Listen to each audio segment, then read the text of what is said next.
A gente teve algumas boas mudanças, né?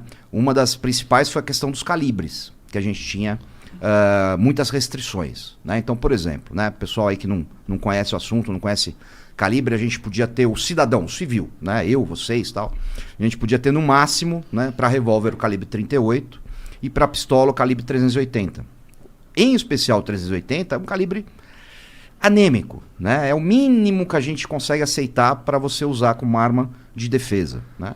Enquanto Tem isso, pouco poder de parada, né?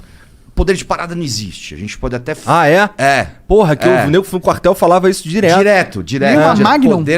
Não existe poder. Poder de parada é um mito. Entendi. Pelo seguinte, né? O poder de parada, ele vai muito na linha da transferência de energia, né? O impacto do tiro. É. O tiro não tem impacto, né? Ele não tem impacto. O impacto dele, né? Não existe transferência de energia, né? Quem conhece física sabe que energia se transforma, né? Ela não se transfere, né? Então você imagina o seguinte, um projétil de 357 Magnum, que pesa 10,4 gramas, 2 saquinhos de sal de fruta, né? Ou seja, não é nada, né? Qual a energia que ele precisaria para tirar um corpo de 85 quilos, jogar esse corpo para trás? Não existe, cara. É a mesma coisa você sair correndo, bater sua cabeça no cargueiro para ver se ele balança. Não vai balançar, né? Então, o que define um bom calibre para você usar para defesa é um tripé, na realidade, né? Primeiro, é o local que o projétil atinge, né? Segundo, né, a penetração desse projétil, o quanto ele entra no corpo, né?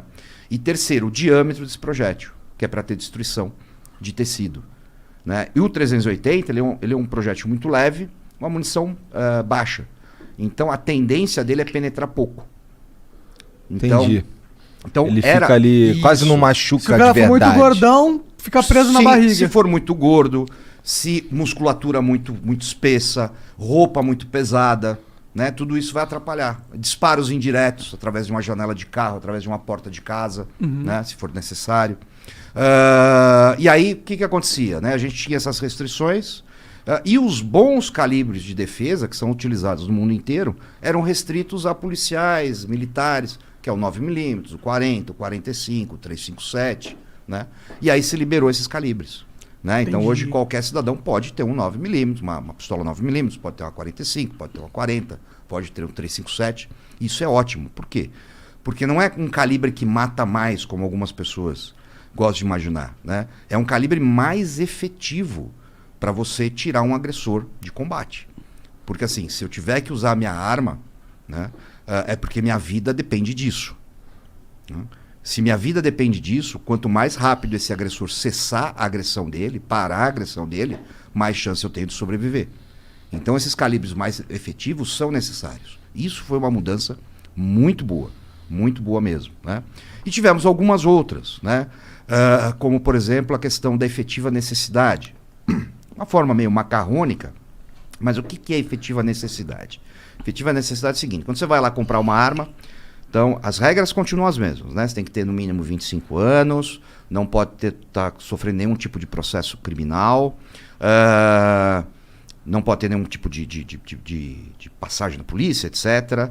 Você tem que fazer um teste prático de tiro para comprovar que você sabe usar essa arma minimamente. Você tem que ter um teste psicológico, né, para comprovar que você, né, tem capacidade psicológica para ter uma arma. Até aí tudo bem para você? Até aí, em termos, pelo seguinte, né? Então assim, esse tipo de restrição, ela passa muito um ar de responsabilidade, né? Mas na prática a gente vê que ela tem muito pouco peso. Então, por exemplo, o teste psicológico. O teste psicológico, ele vale para aquele momento. Ele atesta que naquele momento você está apto. Talvez na próxima semana você não esteja. Talvez um dia depois você teve um surto. Se o cara for um psicopata, ele não pega. Entendeu? Então é muito mais para dar uma tranquilidade do que para ser efetivo. Né? Tanto é que até 2003 não tinha nada disso, né? Mas tudo bem, mas vamos imaginar que ficou por isso mesmo, pelo menos você consegue. Né? São barreiras que você consegue vencer, vai sair mais caro, exclui muita gente mais pobre. Isso é um problema da nossa legislação muito grave, né? Porque assim, os mais pobres e que normalmente têm menos acesso à segurança pública, né, são os que não vão conseguir comprar uma arma legalizada. Sim. O imposto está muito alto. O imposto é mais de 75%. Entendi. Caralho. É muito louco. É proibitivo. É mais que cerveja, é mais que cigarro, é mais que tudo. Né? É proibitivo. E esse tipo de proibição, ela é muito cruel, né? Porque assim, você exclui pelo poder aquisitivo da pessoa. Sim. Não pela índole da pessoa. Não pela capacidade, não pelo bom uso. E você né? incentiva o mercado negro também. Claro, lógico. Né? Pô, então se você é pobre, o cara é pobre, então é melhor ele não ter arma, porque pobre comete crime. É um elitismo, é uma lei com uma carregada elitista. de elitismo. Sim, né? é elitista. Totalmente. Totalmente.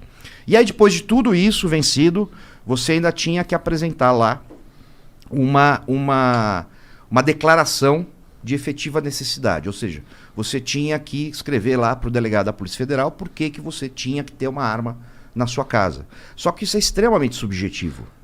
Você concorda? Não tem categorias. Não Você tem nada. meio que escreve lá Você e... escreve e fala assim, poxa... Tomara que o delegado curta. É isso aí, né? Pô, tá tendo muito assalto no meu bairro. Eu vi uma negativa, né? Onde a pessoa colocou essa justificativa. Falou, já tive 3 casas já foram roubadas na minha rua e a gente tá com medo e eu quero ter uma arma para me defender.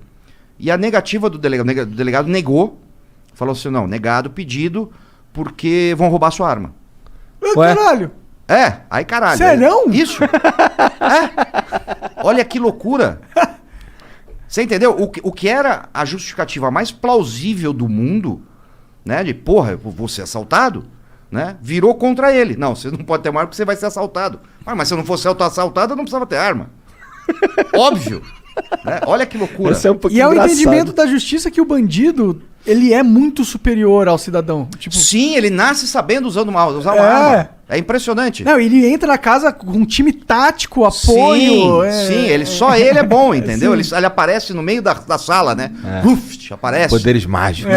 Poderes mágicos. Ele aparece no quarto, vai ser sempre surpreendido, né? Essa maluquice toda, que aliás é uma coisa que eu trato bastante no meu curso de defesa residencial, né? Eu tenho, depois que eu tive no podcast, lá no Flow em Curitiba, né? Eu criei um curso só para isso, né? Porque assim, eu via, isso é uma coisa muito alarmante, assim, se você fizer uma pesquisa, né, e perguntar para as pessoas assim, pô, você se sente seguro dentro da sua casa? 90% vai dizer que não.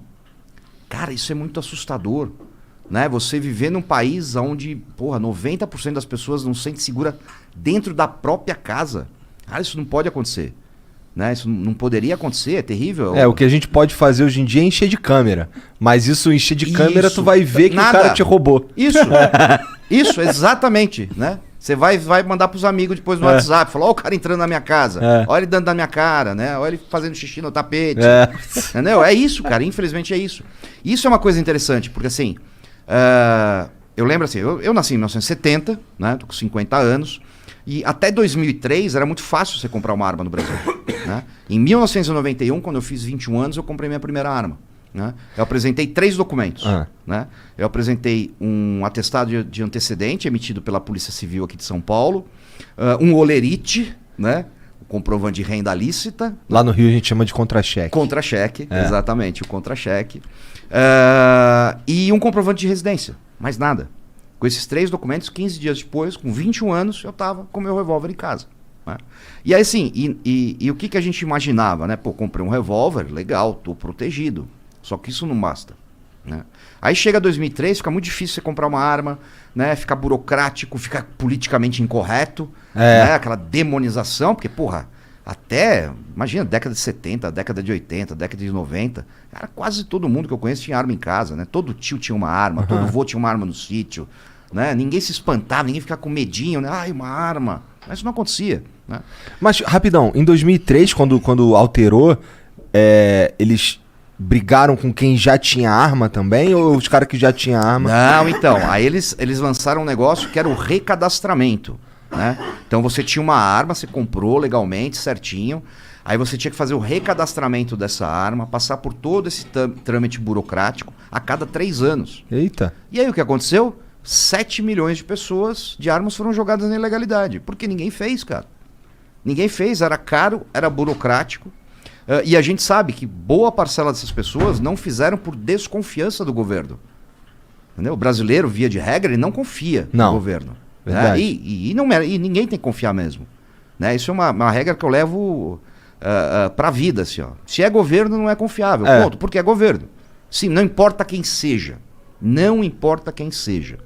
Tá? Ele vai estar preocupado com o governo, não está preocupado com ele, com você. A verdade é essa. Né? Não importa quem seja. Mais uma vez frisando. E aí, em 2003, vira tudo isso, essa dificuldade, não sei o quê, papapá. E as pessoas começam a apelar para quê? Câmera, né? Alarme, cerca elétrica, cachorro, né? Achando que também estavam se protegendo. Né? E que também não é verdade, porque, imagina, basta ver a explosão que a gente teve de invasões de residência, né? E roubos, e etc. Lá em Curitiba, lá no bairro que eu morava, em Santa Felicidade, que é o bairro onde tem o velho Madaloso, lá era um medo comum, lá o lance de assalto à casa mesmo. Na rua que eu morei lá, na primeira casa que eu morei, lá em Curitiba, no final da rua tinha uma casa bonitona assim, e certo dia eu tava saindo e tinha sido roubada a casa da mulher.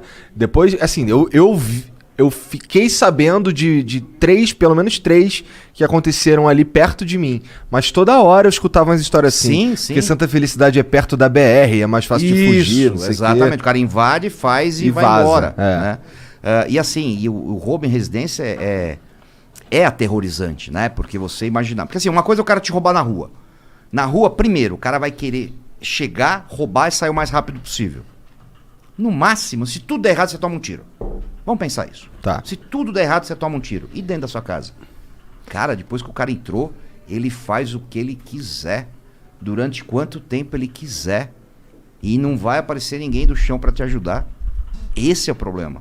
É você, tua família, teus filhos. Cara, isso é o terrível do roubo em residência. Né? E aí, exatamente por isso que eu criei esse curso. Né? Porque assim, o correto é você integrar isso. Né? É a defesa passiva, para não ser surpreendido. Né, para não ser pego de surpresa, e a defesa ativa, porque se acontecer, você tem um instrumento, que é a arma de fogo, para se defender. Né, e a gente faz esse curso todo.